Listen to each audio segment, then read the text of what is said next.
le maître de tous les temps, le plus grand prophète de tous les temps, le meilleur de tous, le parfait des parfaits. Béni sois-tu à jamais. Ni t'étais Jésus, nous ne serions rien, Seigneur. Si tu n'étais pas venu, personne ne serait ici. Ainsi nous disons, béni sois-tu à jamais. Reçois la gloire, reçois l'honneur, reçois l'adoration. Le seul à être digne, le même hier, aujourd'hui, éternellement. C'est lui qui était, qui est, qui vient. Béni sois-tu, Seigneur. Ce matin, reçois la louange de tes enfants. Reçois leurs cris de joie. Reçois leurs prières. Exauce les Seigneurs. Que notre adoration te parvienne. Comme un sacrifice bien préparé. Mis sur le feu. Consumé par le feu. Et qui donne le bon des odeurs. Et qui monte jusqu'à ton trône, Père. Que cela soit accepté et agréé. Au nom de Jésus-Christ. Et à retour, déverse cette bénédiction. Déverse la guérison. Déverse le rétablissement. Déverse ton pardon. Déverse le pardon du péché. Déverse ta présence. Déverse ta puissance. Déverse la délivrance. Que celui qui est venu ce matin, qui reçoive de toi quelque chose de particulier. Sa guérison, sa délivrance. Que les chaînes de ses pieds, que les chaînes de sa main, les chaînes au cou soient brisées. Qu'il se sente libéré. La prise de Satan, des aveux démons, des sorcelleries, les mauvaises influences, de la magie, de toutes les puissances négatives. Au nom de Jésus, tu es vivant. Manifeste ta vie, Seigneur. Tu es présent. Dévoile ta présence. Alors que nous allons lire la parole. Nous sommes des hommes limités à connaissance, limité à compréhension. Mais laisse que toi, le Dieu vivant, c'est l'auteur de la parole, viens toi-même saisir la parole au travers des hommes, Seigneur, que tu vas mettre de côté. Parle de toi-même. Écoute toi-même. Parle au-delà de mes mots, dans leur cœur, au nom de Jésus. Bénis chaque personne qui est venue. Bénis nos visiteurs, Seigneur. Et bénis ton serviteur, pasteur acheté. Au nom puissant de Jésus-Christ. Ainsi nous avons prié. Amen. Amen. Applaudissons le Seigneur. Que Dieu bénisse le pasteur acheté qui est au milieu de nous. Amen. Amen. État debout, nous allons directement lire la parole. Il n'y a pas de communiqué ici. Hakuna kabisa matangazo. Parce que j'ai besoin de temps. Nahitaji muda. Pour ne pas aller trop vite comme le vendredi. Nisionde mbio mbio kama siku ya tano. Amen. Que Dieu bénisse tous ceux qui étaient là le vendredi. Mungu abariki wote walikuwa hapa siku ya tano. Ils avaient bravé le temps. Na kweli mliweza kabisa mvua. Que le Seigneur vous récompense richement. Bwana abalipe zaidi. Amen. Amen. Il avait pris un mauvais moment. Tulikuwa mkamata muda mbaya. Il avait pris un mauvais moment. Mvua ilinyesha wakati mbaya. Mais malgré ça les gens étaient là. Hata vile watu walikuwa hapo. Quand vous agissez ainsi par conscience, là ça signifie que vous avez pris déjà. Vous avez la décision. Mkitenda hivi kupitia zamiri yenu, nikusema ni watu wanakamata kauli. Vous savez ce que vous faites. Mnajua kenye mnafanya. Nous prenons le verset dans Marc 11, le partie du verset 21. Tachukua Marko 11 sheria yake 21. C'est un verset familier que vous connaissez très bien. Ni shairi ambayo tunazoea sana. Pierre se rappela ce qui s'était passé. Petro akakumbuka yaliyopita. Dit à Jésus. Akamwambia Yesu, Rabbi, regarde. Mwalimu, tazama. Le figuier que tu as maudit a witi ambayo ulilaani umekauka. Jésus prit la parole. Yesu akamata sauti. Il leur dit et akawaambia, kuwa na amani katika Mungu. Je vous le dis en vérité. Nawaambia kweli. Si quelqu'un dit à cette montagne, kama mtu anasema kwa mlima, ôte-toi de là. Toka pale. Et jette-toi dans la mer. Si ne doute pas en son cœur, mais crois que ce qu'il dit arrive, il le verra s'accomplir. C'est pourquoi je vous dis, tout ce que vous demanderez en prière, croyez que vous l'avez reçu et vous le verrez s'accomplir. Que le Seigneur ajoute à bénédiction de sa parole. Là, vous pouvez s'asseoir et que le Seigneur bénisse. Nous sommes très heureux de revenir encore dans cette place ce matin. Dans cette bonne atmosphère. Amen. Amen. Nous sommes toujours dans notre sujet. Dans ce petit sujet d'enseignement. Qui concerne le message. Le message de l'air. Ujumbe wa wakati. Amen. Amen. C'est pourquoi j'avais dit. Ndio maana nilisema on va parler de cela. Tutazungumzia hayo. Pour que vous savoir les quelques termes que nous utilisons. Ndio na mimi mjue matamshi fulani tunatumia ndani ya ujumbe. Il y a quelques mots le prédicateur monte, il crie cela ici. Kuna kwa matamshi mengine obiri wanapanda hapa wanasema sema. Mais vous ne savez pas d'où attention wapi. Il ne sait pas tous ces mots-là viennent d'où. Vous devez savoir là où ça sort. Mnapaswa kujua wapi inatoka. Le contexte. Na mnapaswa kujua ndiye yenye inatokea. Et ce que cela signifie. Na yenye inamaanisha. Parce que nous sommes dans le message. Sababu tuko ndani ya ujumbe. Ce n'est pas une organisation. Haiko muundo.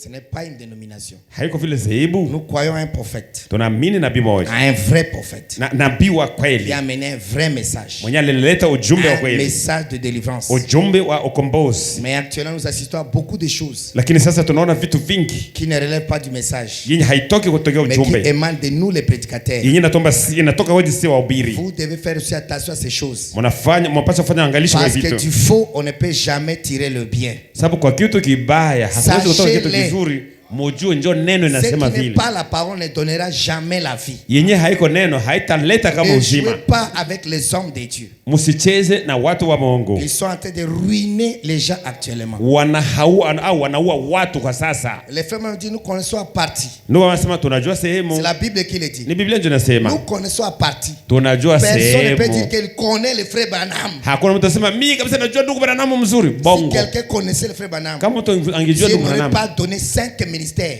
Na Mungu. Dieu n'aurait pas donné 5 ministères. Ampatia huduma 5. Dieu sait. Mungu anajua. Pourquoi? Jua nini? Il a placé 5 ministères dans le corps. Alitia huduma 5 ndani ya mwili wa Yesu. Parce que c'est lui qui place le travail dans les hommes. Ni yeye ndio anatia kazi ndani ya watu. Mais là où il y a le problème aujourd'hui, kwenye kuna kwa shida leo, ces hommes-là ne savent pas leur travail. Wale watu hawajui kazi yao ni gani. C'est ce qui amène tout le trouble. Na njoo inaleta fujo yote, mvurugano yote. Amen. Amen. On avait commencé à parler de le prophète, c'est la voix de Dieu. Tulianza kuzungumzia nabii ni sauti ya Mungu. Et aussi on a parlé d'un prophète comme Moïse. Na tulizungumzia vile nabii kama Musa. Ça veut dire le frère, c'est un prophète comme Moïse. Tulisema ndugu na name ni nabii kama Musa. Dieu lui a donné des signes à Moïse. Gisi Mungu alipatia Musa alama mbili. Il a donné des signes à William Branham. Alipatia vile alama mbili. Moïse était les premiers pour provoquer le premier exode. Musa alikuwa wa kwanza wa kutosha watu mara ya kwanza. Dieu lui a donné à William Branham le 3e exode. Mungu alipatia ndugu Branham atoshe watu mara ya 3. Amen. Amina. Moïse est parti d'un pays naturel pour un pays naturel. Musa alienda kutosha watu nchi kawaida kuwaleta nchi kawaida. Jésus a amené l'Israël. Lakini Yesu alileta Israeli. De judaïsme au christianisme. Na aitoshe kule aipiangize mkristo. De judaïsme. Na kutosha mkiyuda au christianisme. Na awaingize mkristo. De la loi à la grâce. Na kutoka neema. Ça c'était le deuxième exode. Ili kwa kutoka pili. Mais le troisième exode. Kutoka ya tatu. Le message. Le titre de dénomination. Hii maneno zaidi. Pour nous amener à être les membres et l'épouse. Juu itubebe kutotosha mule kutubeba kutoa mwanamemba. C'est pour cette raison. Ndio mama. Le message ne s'identifie pas à l'église. Ujumbe haifananishwa au halinganishi na kanisa. Oh, tel tabernacle. Tel tabernacle. Ça ce n'est pas le message. Le message c'est l'individu. Ujumbe ni wewe binafsi. Et la parole. Wewe na quelle est votre relation? Uhusiano gani unayo? Si tu n'as pas de relation, kama hauna uhusiano, tu n'as pas encore commencé la marche chrétienne. Haujaanza mwenendo wa Kikristo. On a parlé de cela. Tulisungumzia hiyo. La communion avec Dieu. Ushirika na Mungu. Dieu, le message est venu. Ujumbe ulikuja. Nous ramène de la condition d'où l'homme était tombé. Ikaturudisha mahali yenye mwanadamu alikuwa mbele anguke. Et on avait vu tout cela. Na tuliona yote hiyo. Que le message est venu ramener l'homme dans sa position avant la chute. Ilikuja kurudisha mwanadamu mahali yake kabla ya kuanguka. Et c'est ça la position individuelle. Amen. Ile ndio msimamo wa kila mmoja wetu anapata leo. L'église. Hapana kanisa letu. Individuelle. Wewe pekee.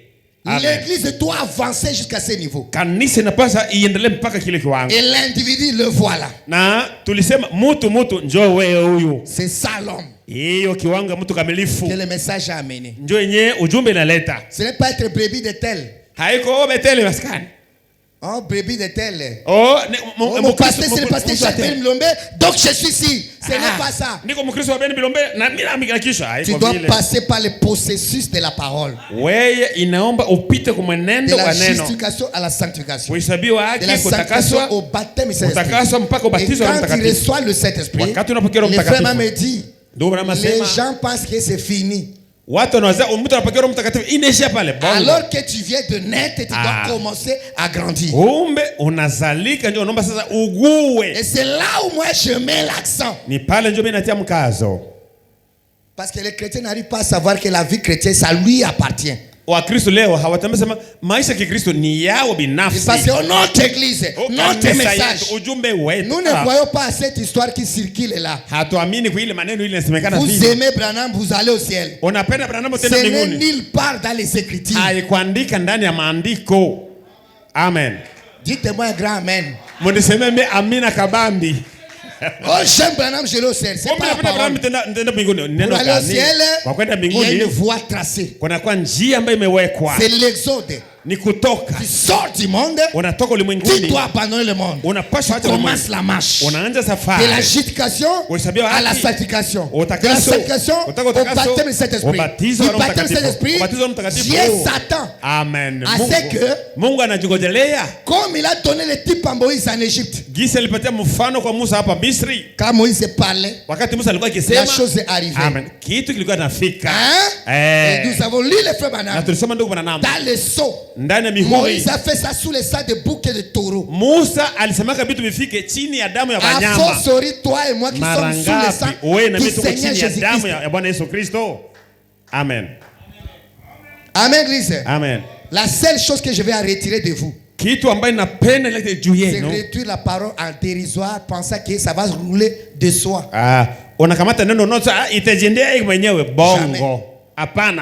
Il n'y a pas un ciel là gratuit sans effort. Ça n'existe pas.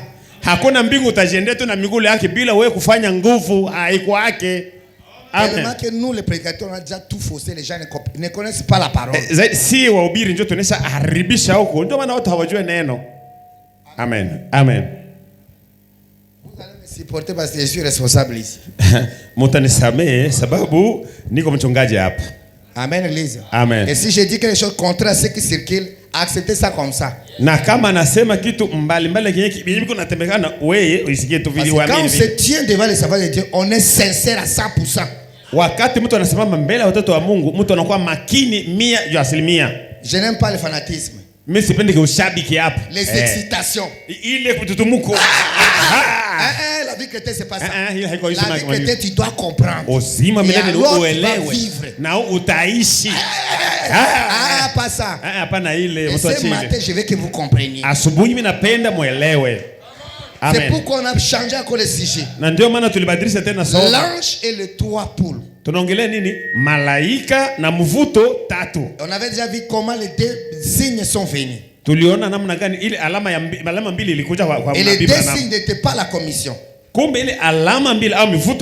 commission c'était: toi vas prier pour les malades. Tu amèneras le don de guérison dans le monde. Tu vas prier pour les rois, pour des potentats. Tu vas circuler dans le monde. Tu vas faire des grandes campagnes. Amen. Ça c'était la commission, prier pour les malades. Et de la même manière que Dieu a donné à Moïse deux signes pour soutenir sa commission, ou bien deux dons supplémentaires. On lit aussi cette citation-là. Moïse attendait les dons supplémentaires. Nous les ministres tiraient ça une petite onction. Oh, je suis prédicateur. Moïse attendait les dons supplémentaires avant d'aller commencer la mission. Amen. Maintenant au cours de la semaine, on a laissé les mots signes, nous sommes passés dans les mots poules. Et c'est là que je voulais recommencer, parce que le vendredi là, tellement qu'on avait commencé à retard. On est allé point au montre. Amen. Amen. Maintenant nous allons revenir encore là-bas. Écoutez bien. Qu'est-ce qui s'est passé? À 33 l'ange est descendu à la rivière. Il a parlé à William Branham. De la même manière, j'ai envoyé Jean-Baptiste pour préparer ma première venue. Toi aussi ton message, je t'envoie. Tu seras le précurseur de ma seconde venue. Et quand l'ange a parlé de cela, c'est la seconde venue physique. Le retour de Jésus sur la terre. Amen, lise. Ça c'est à 33. Mais quand l'ange a dit, quand Dieu a dit à William Branham d'aller rejoindre les pentecôtistes, il a refusé à cause de la mère de Hope. Et l'onction l'avait quitté. Et les choses sont parties. Il a commencé à perdre les siens. Amen. C'est jusqu'à 46. Quand il s'est demandé pourquoi les hommes de Dieu disent que cette vision c'est le diable, mais les astrologues, les démoniaques disent que ça c'est du Seigneur. Lui n'arrivait plus à se comprendre. Et il voulait le comprendre. Et quand il revenait chez lui à la maison, il a vu la maison comme si ça tombait sur lui. Il tombe par terre. Quand il se relève, rien ne s'était passé. C'est là qu'il a compris que je dois trouver la solution à ces problèmes. Ou bien c'est Dieu, ou bien c'est le diable. Mon frère, ma soeur, ne reste pas ici sans savoir ce que tu fais. Ou bien c'est Dieu, ou bien c'est le diable.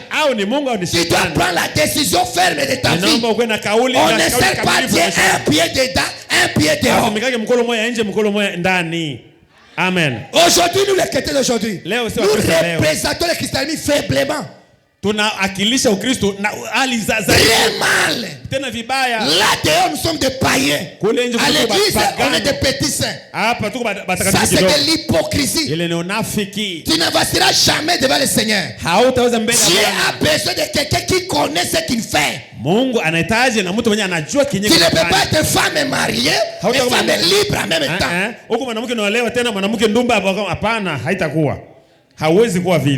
Est-ce que vous pouvez dire amen à cela? Alors le fait m'a mal décidé. C'est ce qu'il appelle être poussé à bout.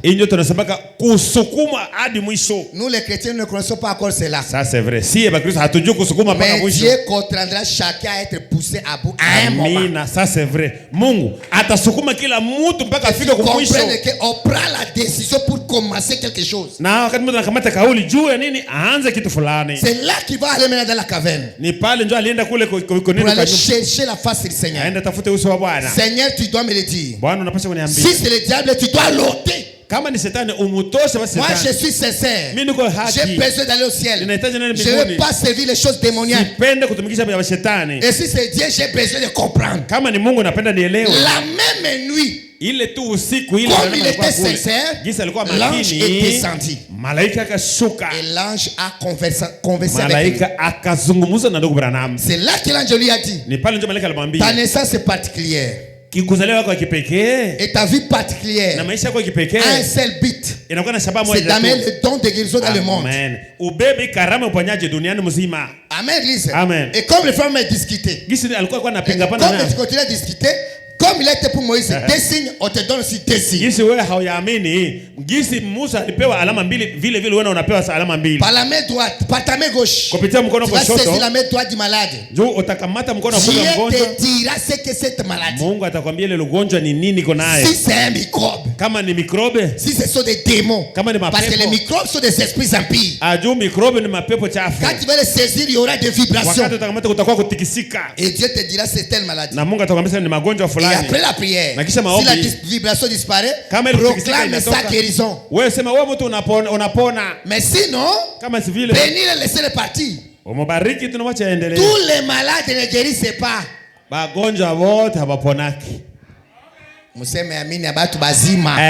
Dites-moi un amen de vivant. Dieu ne guérit pas tous les malades, mais il guérit toutes les maladies. Si tu as ton péché, tu ne guériras pas. Amen. Amen, Lise. Amen. Moi, j'aime dire ça comme ça. Parce que c'est la parole. Je suis 100% sûr que c'est la parole. Jésus a sauté les malades dans la piscine de Bethesda. De tous ces malades, il guérit un seul. Il part. Mais nous, maintenant, nous voulons avoir la compassion plus que Jésus. Est-ce que c'est toi qui guéris? Amen, Lise. Amen. Il y a beaucoup de choses que nous introduisons. Sournoisement. Quand les frères vont forcer la guérison, là, il a dit c'est pas comme ça. Il priait 30 minutes, 40 minutes. Un seul malade. Tu vas guérir. À la fin, il guérit. Après, l'ange dit ce n'est pas ça. Amen, Lise. Amen. Amen, Lise. Amen. C'est là qu'on lui a donné les deux signes. Mais là même, le frère Branham va faire l'alliance, comme il a dit. Il a fait une promesse à l'ange. Si les réunions prennent en charge elles-mêmes, c'est prendre en charge elles-mêmes. Ile upaparushi wa habari njema au makampeni ya injili ayo peke kajichukua yenyewe na bila kusema mimi tena nitafute pesa. Dans le champ de mission. Mimi nitabaki kufanya ile makampanye, nitaendelea kufanya. Mais sinon je quitte le champ de mission, je rentre au tabernacle. Kama nakosema naanza kukosa franga na kuwa na madeni, mimi narudia yangu, naacha ile, narudia kwa kanisa. Amen, Lise. Amen. Et maintenant il a dit pendant 9 ans et demi ça a prospéré. Ndio anasema miaka 9 na nusu iliendelea vile sawa sawa. Mais arrivé à la réunion de Californie, lakini wakati alifika kumkusanyo la California, ça la réunion a entraîné une dépense de 15 une perte de $15,000. Kukakuwa deni ya dola 15,000. Les frères ont payé. Bandugu bakalipa. Les frères ont dit c'est pas ce qu'on s'est attendu. Ndugu bwana akasema mimi sikuagizana na wewe Mungu vile. Amen. Amen. C'est pas ce qu'on s'est attendu avec le Seigneur. Mungu sikuagizana na yeye vile. Si je m'attends à ce que Dieu tienne sa parole, kama nikasema Mungu ashikilie neno yake, moi aussi Dieu s'attend à ce que je tienne ma promesse. Mungu naye anachunga mimi nishikilie vile. Un homme qui ne tient pas sa promesse, na mtu mwenye hashika neno yake, il n'est pas digne. Hastahili. Amen. Amen. Amen. C'est pourquoi il a décidé de quitter le champ, de rentrer à la maison. Ndio wakati kulingia deni, ndugu anasema mimi naacha kampeni, mimi narudia nyumbani. Il a commencé à chercher Oude pour recommencer le travail. Akatafuta ndugu Oude juu aanje kazi yake. Amen, Église. Amen, Église. Le temps me dit, nous devons être sincères avec ces dons-là. Amina. Ndugu ambaye anasema tukue makini, tukue banyofu na ile karama. Parce que aujourd'hui, les ministres ne tiennent pas compte des avertissements du prophète. Nous faisons les choses comme nous voulons. On ne tient pas compte de la parole. Le fameux dit, un homme peut ruiner son âme à cause de son don. C'est vrai. Ndugu Branham anasema wewe unasema mimi niko na doa yangu, unaweza kuharibisha nafsi yako kupitia ile karama. Écoutez frère Branham. Qu'est-ce qu'une vision? Ndani ya ono ni nini? Paragraphe 76. Il dit ceci. Il dit par contre, quand Dieu veut vous faire savoir ce qui va se passer, kama Mungu anapenda kujulisha yenye kitapita, lui il n'a qu'à vous prendre, vous élever au-dessus de toute la situation et dire voici le cycle en entier. Qu'est-ce que fait mon métateur dit?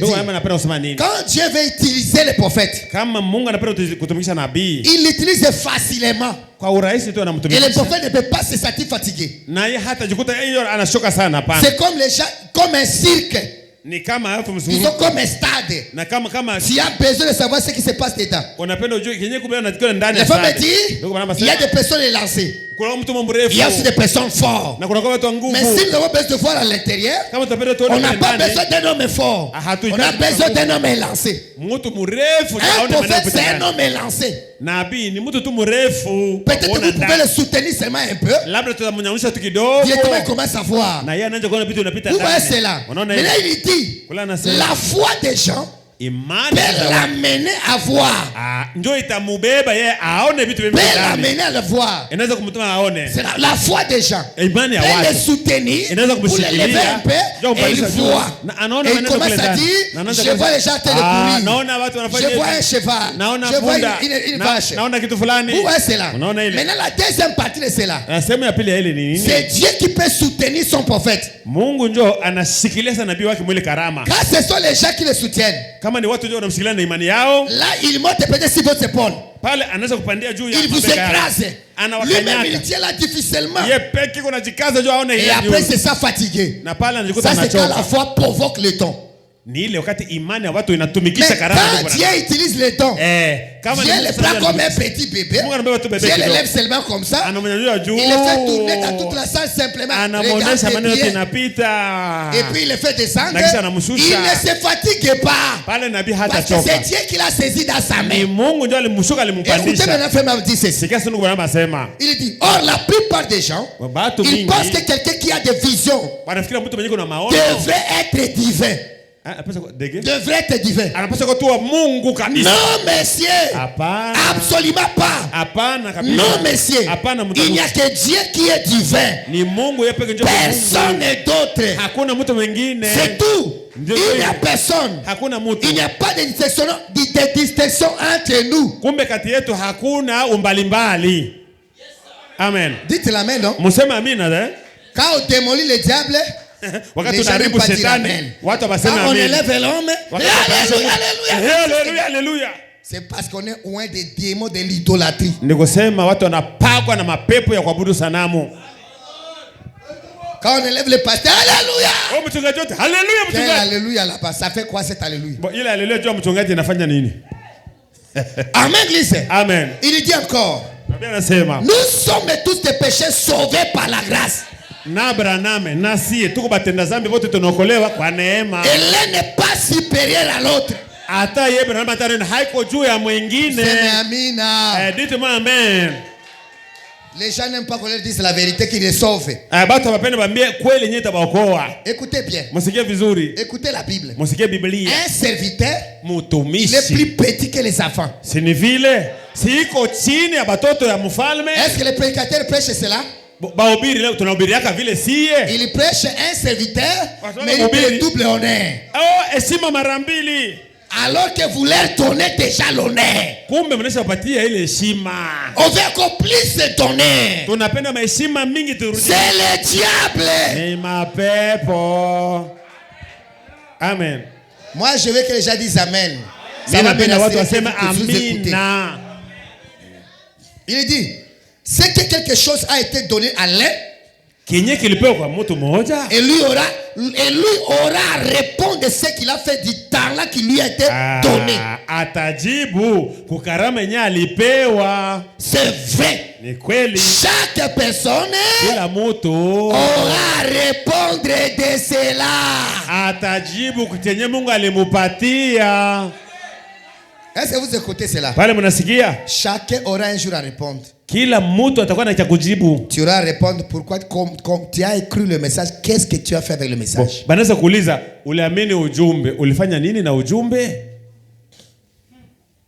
D'ailleurs, le frère dit, plus nous avons écouté, plus on nous demandera. Ça c'est le prophète. Alisema, si benye tunasikia mingi tunasema tunajua, njo Mungu atatulizaka mingi. Vous qui aimez, c'est dénominationnel. Oh, le dénominationnel. C'est la mesure de leur connaissance qu'on va les juger.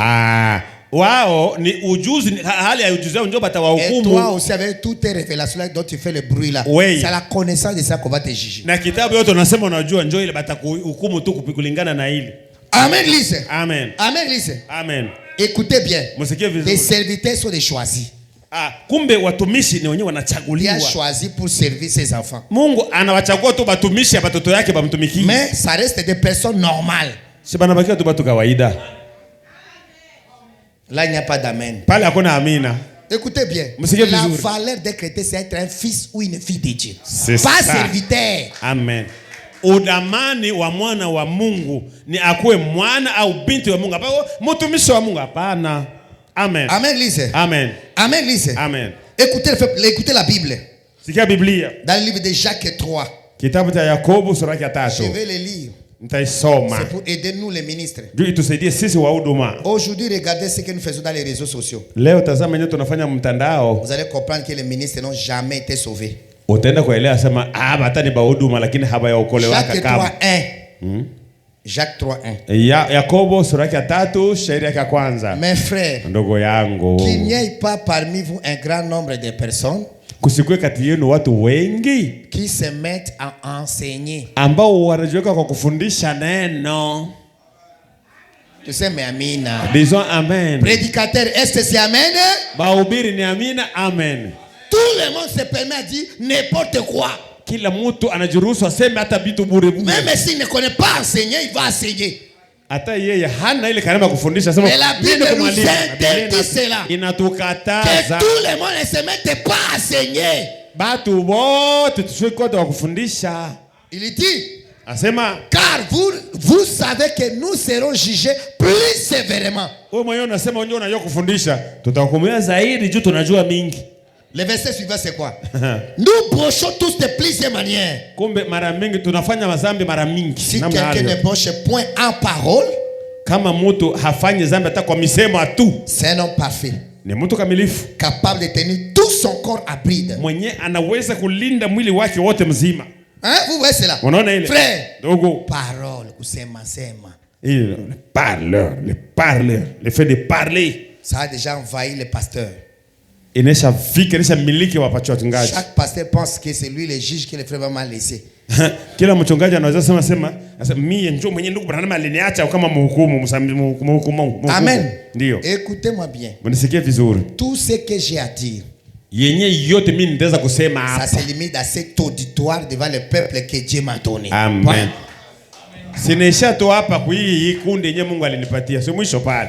Amen église. Amen. Écoutez frère Branham. Sikia ndugu Branham. Le femme dit pourquoi il a donné à l'ange cette promesse. Bon.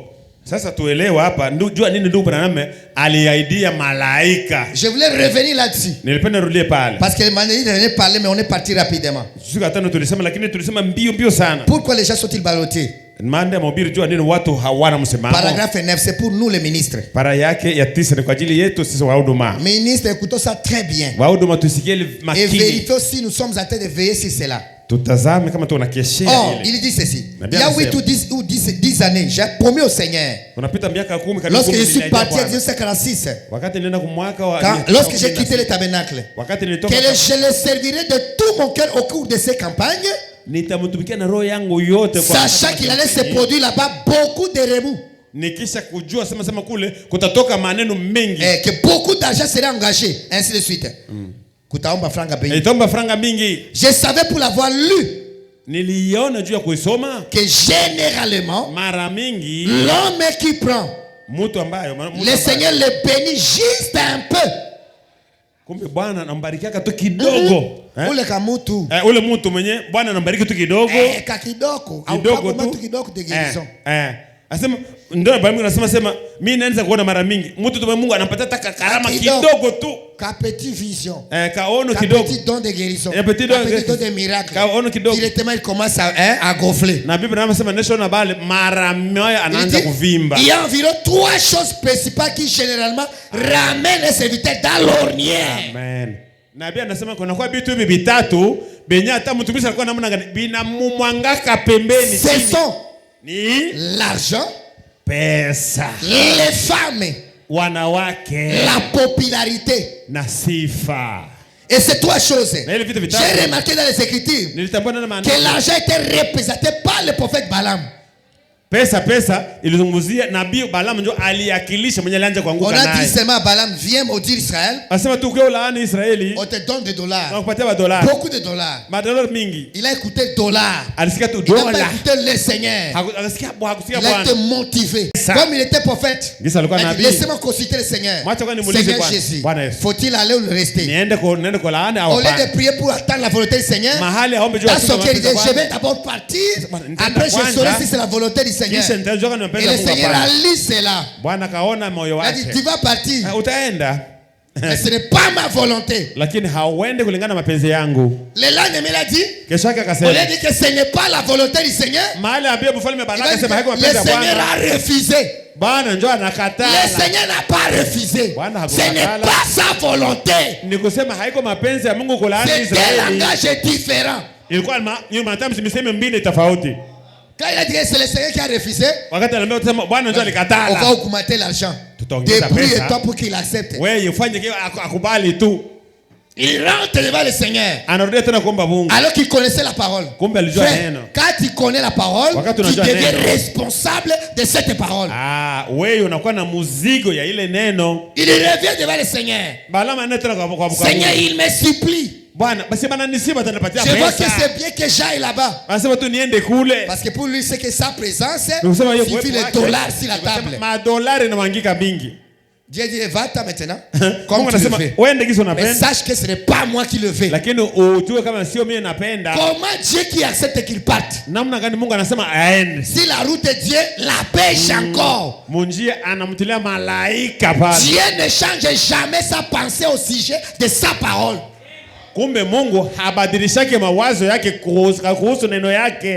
Mais tellement qu'il aimait la parole, même la vision a cessé de fonctionner. La vision a disparu. L'argent ferme les yeux de ministres. C'est vrai. Il ne voit pas le péché. Il ne voit que l'argent. C'est comme ça que les frères chantaient, ils ont dit, c'est comme ça les frères chantaient. Toi, tu es en train de garder son âme et son argent. Arrivé là-bas, Dieu a tout renversé. Parce que Dieu tient sa parole. Ce n'est pas le serviteur qui va renverser la parole. S'il va accomplir ce que Dieu t'a dit de faire. Pas de changer. Il n'y a aucun homme qui change la parole de Dieu. Amen. Hein? Moïse a dit, Seigneur, Musa akasema Bwana, tu veux le détruire. Farao va se moquer de toi. Unataka kuharibu hii taifa. Si Farao atakuchekelea sema jua nini? Commence avec moi. Kama unataka kubaua baba, mwanzo kuniua mimi. Raison Moïse. Hapana, cette fois-ci j'ai tort, tu as raison. Hiyo mimi kwa mimi naanguka, wewe unakuwa na sheria. Dieu tient sa parole. Lakini hata vile Mungu anashikilia neno yake. Dieu a gardé tous ses ingrédients dans les déserts à tourner. Bale basoamini bote walitoka Misri. Mungu aliwachuka bazungurusha tu mjangwa. Quand ils sont terminés à mourir selon la volonté de Dieu. Walikuwa nakufa mmoja kutoka mwingine. Maintenant vous pouvez recommencer le voyage. Kisha hao wote kumalizika ndio Mungu anasema sasa mnaweza kuanza safari. Dieu tient sa parole. Juu ya nini? Mungu anashika neno yake. Amen, Église. Amen. Hein? Les dollars. Est-ce que ce n'est pas un problème aujourd'hui? Haiko leo shida na batumishi leo. Est-ce que les ministres ne tombent pas dans l'argent? Si ni kweli, si huduma sibiko na mko anajua na pesa. Ça me dit le plus grand dans tous les trois c'est d'abord l'argent. Ça c'est vrai. Ata sifa banamuke me pranga njo matata. Amen. Il dit qui vend le prophète Balaam qui vendit ses dons à cause de l'argent. Nabii Balaam aliuzisha karama yake. Quand Balak lui offrit une certaine somme d'argent. Wakati mfalme Balak alimuongezea pesa. Beaucoup d'entre vous connaissent l'histoire. Wengi wanajua l'histoire. Pour Samson. Kwa Samson. C'est fille Delila. Ilikuwa Delila. La femme qui le courtisa sur ses genoux. Mwanamke ambaye alimbembeleza kwa miguu yake. Jusqu'à ce qu'il lui livra les secrets du Seigneur. Mpaka amutolee siri yote ya Mungu. La parole, c'est le secret du Seigneur. Quand tu le piétines, tu as livré les secrets de Dieu. À cause de la prostitution. Combien de ministres tombent dans l'adultère? Mais ils restent derrière la chaîne. Qu'est-ce qu'ils continuent à prêcher? Avec quelle onction? Nous avons pris l'église en otage. C'est mon église. C'est moi le pasteur. C'est lui qui ne veut pas qu'il passe, qu'il soit là. Église du Dieu vivant. Personne ne peut te parler dans ce ton-là. Personne n'est pas. Vous n'êtes pas les biens privés du pasteur. Vous êtes les enfants de Dieu. Ils sont là à votre service. Si votre pasteur faillit et continue à faillir, laissez-les rapidement.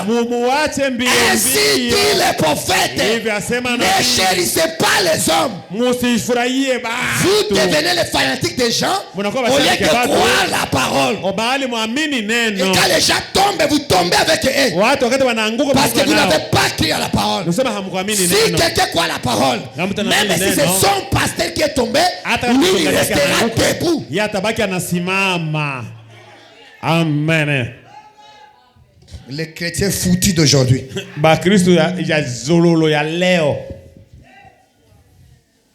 Hein?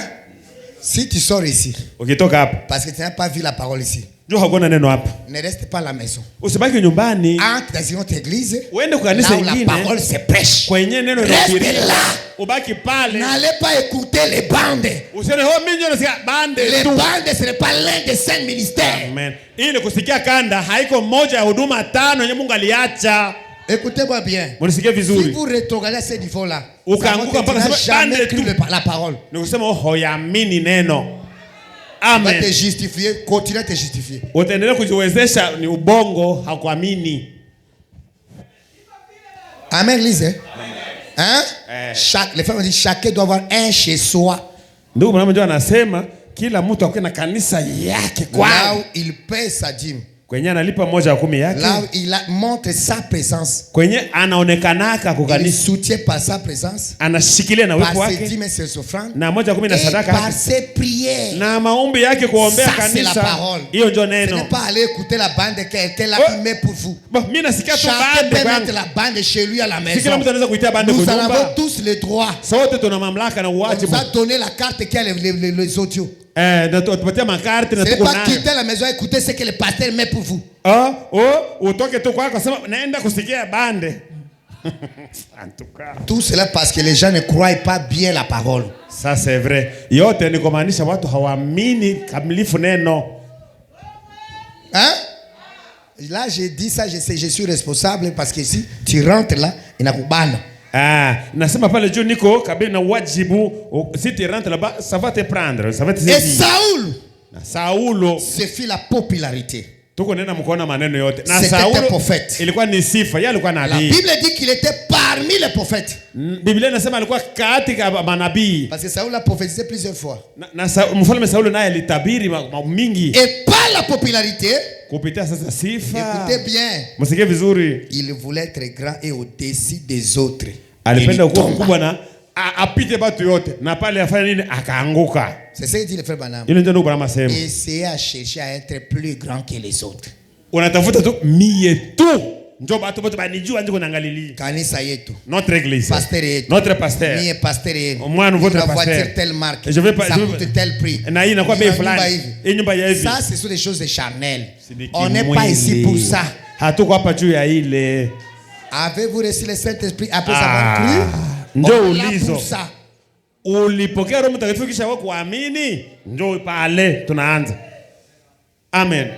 Peu importe ce que nous aurons dans la vie. Hata tupate nini duniani. Nous allons laisser ça ici. Si tunaacha hapa. Mettez ça ici. C'est vrai. Wewe tia yako kichwa yako. Quand te donne tout ben t'appartient, ça restera. Baseme beni yote na kwa yako, sitabakia tu. Et ce sont les trois choses principales, ces trois causes principales na njoo ile mashida tatu que ile je vois dans la Bible qui ont provoqué la chute des hommes. Naona ndani ya Biblia yenye ilileta kuanguka ya watu. Et j'ai demandé à notre Père Céleste de bien vouloir m'en éloigner à tous les temps de ces choses-là. Mimi Branham nilomba Mungu asema Mungu nisaidie nende mbali ya vile vitu. Spécialement de ces trois choses. Zaidi ya ile vitu vitatu. Écoutez encore le frère Branham. Sikia tena ndugu Branham. Et ça c'est pour nous les prédicateurs. Hii ndio wahubiri. Et je me suis montré très prudent à leur égard. Na mimi juu ya ile vitu vitatu nilikuwa makini sana. La question est celle-ci. Ulizo ni hii. Si bahubiri ya leo. Nous les prédicateurs d'aujourd'hui. Tuko makini. Nous sommes prudents à propos de ces choses. Tu pries pour le malade, il te donne des dollars, tu prends ça. Unaambia mgonjwa, unapata dolari. Sasa Mungu Dieu m'a béni. Hakubariki. Dieu nitapa béni. Dieu kipide. Wewe unapenda pesa mingi. Le frère me dit très bien. Ndio wanasema vizuri. L'argent. Pesa. Lié à la guérison. Na yenye banakupatia kisha ukuombea mtu anapona. Il ne l'a jamais pris. Ça c'est le prophète. Hakubebaka hata siku moja. Il refuse net. Alikatala. Les 1,500 $. Na dola 1,100. On lui a mené des chèques comme ça. Balipata chèque ya $1,500,000. C'était une femme dans la chaise roulante pour laquelle elle avait prié. Il avait aliombeaka mtu alikuwa anatembea kiwete mkiti. La femme s'est relevée. Yule mwanamke akapona. Son mari vient avec. Bwanake anasema c'était $48,000. Bibi yangu anapona Pour lui, c'était 48 000 $. Kwa ule mwanamke ilikuwa $48,500. Sa femme était la femme qui avait le cancer.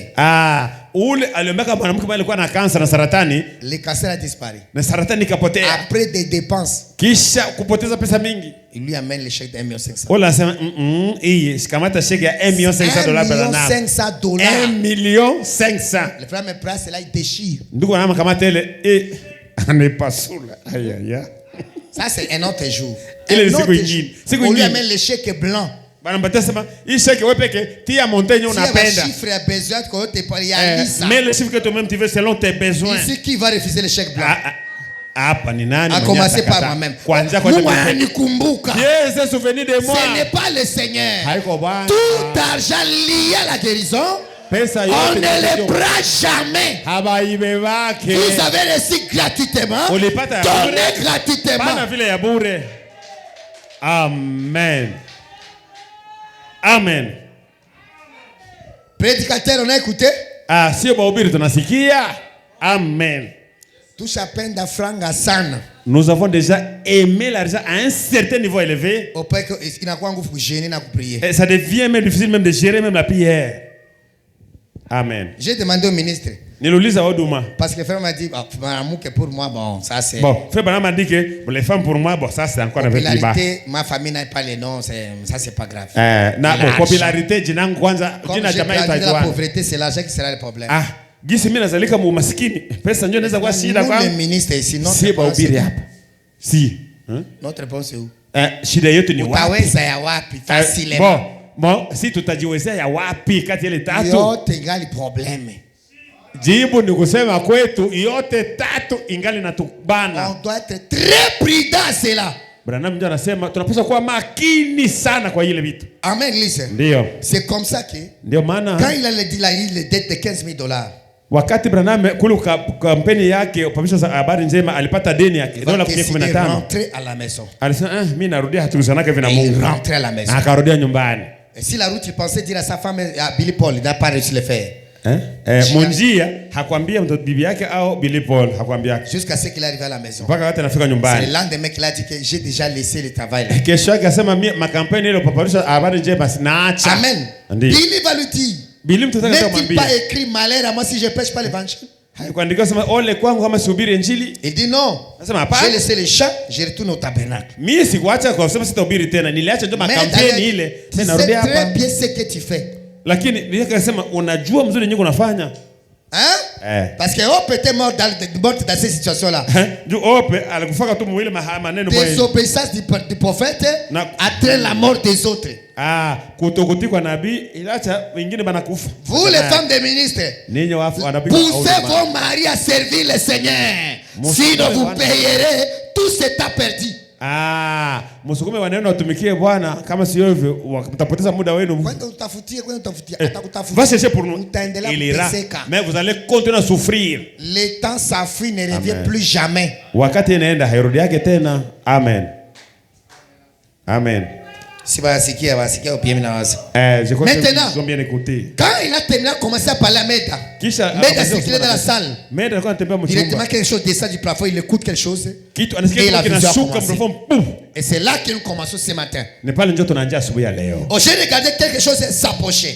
Descendez du plafond. Je ne peux pas vous demander de comprendre ces choses. Mais ça, c'est quelque chose quand nous nous retrouverons face à face avec Jésus. Quelque chose s'approcher. J'ai vu deux petits enfants au teint foncé qui descendaient sur un petit chariot. Amen. Dans la vision, voit les enfants venir vers lui. Il a les petits chariot. Ils avaient les teints noirs. Ils avançaient vers lui. Il attendait Meda parler, mais il ne pouvait pas réagir. Ensuite, je me suis avancé. J'ai dépassé l'endroit où se trouvaient les enfants. J'ai dit, mais Argan Bright, mon frère qui m'a accompagné à l'étranger bien de fois, je l'ai vu, il était debout. À train de me regarder et je me suis avancé vers lui. À ce moment-là, j'attendais encore ma femme qui se déplaçait à la chambre. nilikuwa na hali ya kusikia bibi yangu angali anatembea mchumba. Je vais le dire comme ceci. Pour que vous compreniez. Ce sont peut-être des bons mots, mais c'est pour que vous compreniez. Cette dimension-là, dans laquelle je me trouvais, voilà que maintenant j'étais passé dans une autre dimension. Je ne l'attendais plus marcher. Ce n'était plus là. Donc il sort de cette dimension où il l'attendait, pas dans une autre dimension où il l'attendait plus. Et qu'est-ce qui s'est passé? Il y avait un prédicateur qui prêchait dans une grande réunion. Et le frère Agan Bright va dire à frère Branham, on a tout préparé pour toi, pour prier pour les malades. Quand on dit d'accord, quand il s'approchait pour venir à l'estrade, un prédicateur est venu vers lui. Il a dit, oh, on a déjà congédié les gens. Qui a congédié les gens? On ne sait pas, il y a un prédicateur. On ne sait pas qui a fait cela. Est-ce qu'il a fait l'appel à l'hôtel? Oh non, on a fait l'offrande. La femme dit, depuis quand l'offrande passe avant l'appel à l'hôtel?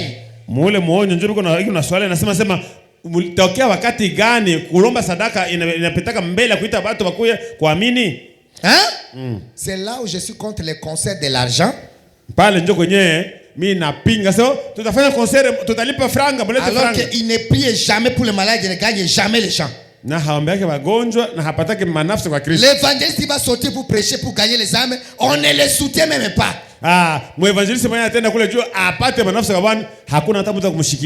Le chanteur va récolter l'argent pour son don. Le prédicateur souffre pour prêcher, pour gagner une seule âme. Si vous avez besoin de conseils de l'argent, priez pour les malades, évangélisez, gagnez les âmes. Voilà le but.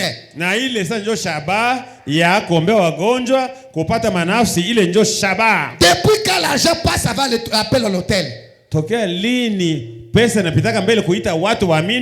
Frère, on s'éloigne petit à petit de la parole.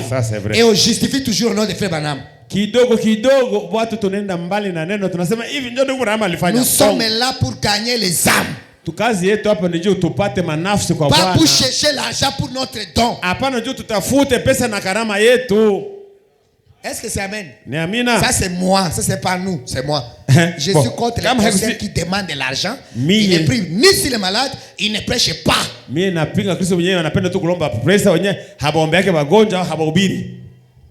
ne faut jamais l'appel à l'hôtel. Mais le concert $20, $30, il n'envoie jamais le ministère de champ de mission. Moi je dis pas que c'est la parole, moi je dis au nom de cette écriture, je dis que c'est pas la parole. Amen, église. Depuis quand l'argent passe avant l'appel à l'hôtel?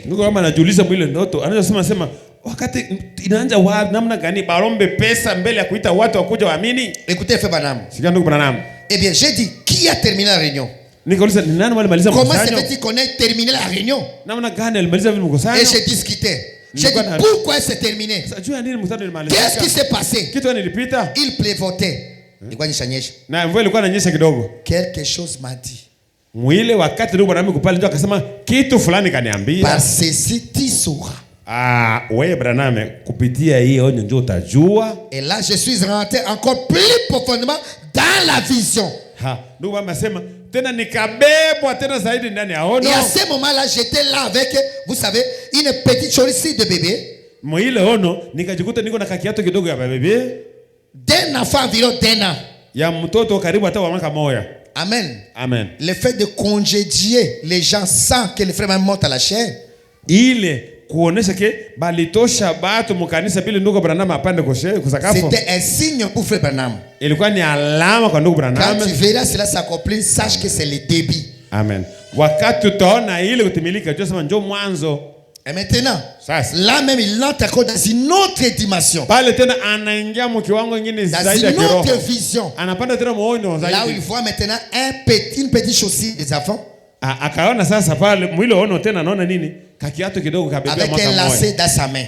Na iko na kamba viatu mikononi. Le lacet c'était le lacet d'une grande personne. Bon, kumbe kamba viatu haikuwa hata ya viatu ya bibi, ilikuwa ya mtu kabambi. Maintenant lui il forçait à introduire le lacet. Branham kuna fanya nguvu ile kamba ya kabambi ingie kwa kiatu kidogo. Dans l'œil ici dans le petit trou là, il forçait là. Muile jicho ile Branham kuna ingiza na kinguvu, anapenda ingiza na kinguvu. Et l'ange lui a dit qu'est-ce que tu fais? Ndio malaika mwile ona kama sema Branham kuna fanya. Juste à ce moment j'ai entendu quelqu'un dire derrière moi. Nikasikia wakati nyuma mtu anasema nyuma yangu. Tu ne comprends donc pas que tu peux pas enseigner des choses surnaturelles à des bébés. Anasema njoo malaika ongea na mundoto, anasema hii hawaone kama sema hawezi kufundisha vitu ya kiroho kwa bebe. J'ai regardé autour de moi.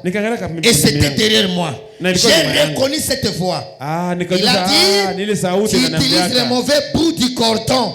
Unatumikisha njoo ngambo mbaya ya singa ya kamba. Et la selle a roulé jusqu'à la terre. Ile kamba ilikuwa inashuka mpaka kubulongo. Il a vu de l'autre côté c'était trop petit, ça pouvait s'ajuster. Akaona sema kule ngambo ya chini ni kidogo naweza kuingia muii tundu ya nini ya. Alors quand il descendait pour prendre cela, wakati alikuwa anashuka juu il entre encore dans une autre vision. Ndio anasema anaingia tena muono mwingine, yeye alikuwa muono anaingia tena muono mwingine. Au moment où j'ai tendu le bras pour ramasser le cordon, j'ai été emporté de nouveau. Nikaingia tena ndani. Maintenant notez bien ceci. Regardez bien la chose à s'accomplir. Voyez, au moment où j'allais me pencher pour prendre ça, voilà, j'étais parti de nouveau. Puis je suis revenu à moi. J'étais debout devant un beau lac. Près de beau lac. Semblable au lac que vous avez ici, l'été. C'est très joli et verdoyant. Il y avait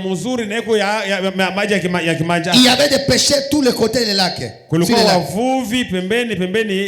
pêchait mais il n'attrapait que de petits poissons. J'ai regardé au loin dans le lac. Il y avait là de belles grosses truites arc-en-ciel. Et j'ai dit, je sais que ceci est une vision, mais ces truites, je ne comprends pas. Mais j'ai dit, tu sais au fond de mon cœur, je crois que je pourrais les attraper. Alors j'ai ramassé le cordon, mais au lieu de cordon, c'était une canne à pêche. Quand il retire le lacet là, ça devient une canne à pêcher. Et juste à ce moment-là, celui qui était derrière moi a dit, maintenant, je vais t'apprendre à pêcher. Comment les attraper? Il a dit, attache le lait. J'ai fixé le lait. Il a dit maintenant là c'est très loin maintenant. Maintenant écoutez bien, très loin dans l'eau profonde. La première chose, quand l'ange a Seigneur William a pêché, écoutez maintenant très bien là-bas. Parce que les trois poules c'est ici. Premier geste à faire, jette la ligne très loin dans le lac. Laisse-les entrer dans la profondeur. Écoutez ensuite, il dit, et quand il aura fait, alors laisse d'abord le lait descendre vers le fond. Ensuite il a dit, ramène-les lentement. Donc quand tu vois que c'est bien arrivé au fond, tu fais la première tire. Mais ça sera très faible. Ça c'est le premier poule. Première attraction. Vous voyez cela? Il n'y a rien, mais il fait la première attraction. C'est cette première attraction qui attire l'attention des petits poissons. Il dit, ensuite il ramène lentement. Ça, c'est vraiment une technique de pêcheur. Il a dit, À ce moment-là, bon, là tu vas sentir quelques mordiments. Na pale wakati unashika ile ndoani yako utaanza kusikia sasa inaanza kuluma kwa chambo. Mais lakini ne dites à personne. Hii siri yote usiambie mtu. Est-ce que vous écoutez? Mais lakini mimi nakufundisha, moi je t'enseigne ici, usimwambie mtu. Mais que tu ne puisses pas donner ce secret à quelqu'un. Il dit Malaika anasema, nabii anasema, mais ne dis à personne ce que tu es en train de faire. Lakini usiambie mtu kenye utakuwa unafanya. Garde ça pour toi. Uilinde siri kwa ajili yako. Et il a dit, na malaika kanasema, kisha quand tu sentirais que ça mordit de nouveau, wakati utaona tena sema ile ndoani manaweza kuikula kitu mara pili. Il a dit, pale sasa tire juste un peu. Usikokote mara moja, kokota tena kidogo. Un petit peu. Kidogo tu tena. Mais pas trop fort. Mais usikokote kwanza nguvu mara moja. La première tire là c'était faible, lentement. Kukokota kwanza ilikuwa tu dhaifu. C'est ce qui a tiré l'attention des petits poissons. Njoje ilivuta basamaki kidogo ba mingi. Ils vont commencer à mordre. Bakaanza kukula chambo. Kisha ils vont continuer à mordre. Batendelea kukula. Quand tu sens qu'ils continuent à mordre. Wakati unaona sema inaendelea kukula, tire légèrement fort. Balobaji njo banajuaka vile. Sema ukokota tena kidogo. Pas très fort. Usikokote nguvu sana. Ça va les éloigner. Ili masamaki kidogo yote ukakokota nguvu ili masamaki itakimbia. Ukakokota nguvu ukakokota kadiri ile. Ça va permettre aux petits poissons de s'en aller. Itakamata masamaki kidogo nafukuza. Il dit. Il a dit. Alors ça va l'éloigner des petits poissons. Itafukuza ile masamaki ndogo. Et quand ceux-ci vont se disperser, sasa wakati masamaki kidogo itaacha chambo yako, c'est ce qui va attirer l'attention de gros poissons.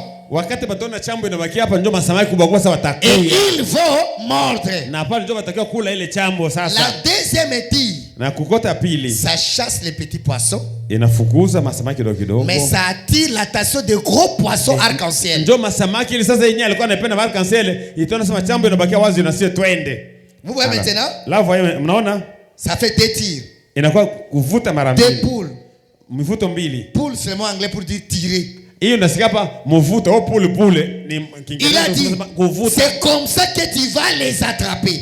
Ndio malaika amesa Branham wakati utakokota. Il a dit ensuite na quand ils vont mordre, ils mordront. Bataluma sasa mzuri unasikia. La troisième fois ya mara ya tatu. Tire ton hameçon.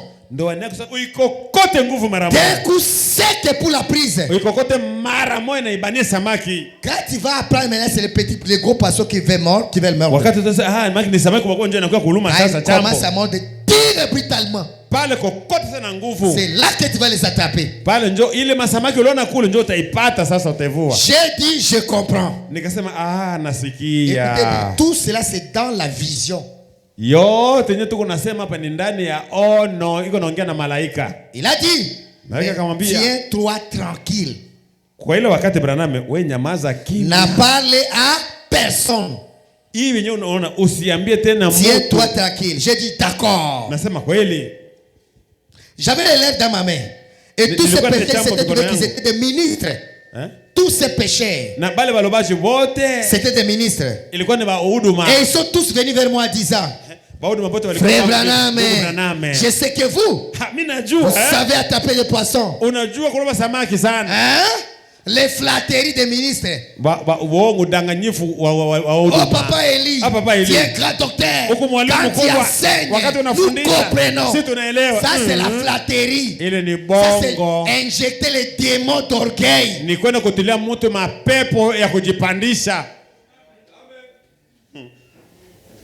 Ça c'est vrai. Si un pasteur est tout. Nous avec notre pasteur. Tout qu'on a canisa. Nous avons l'église. Les démons de flatterie. C'est pour détourner les ministres.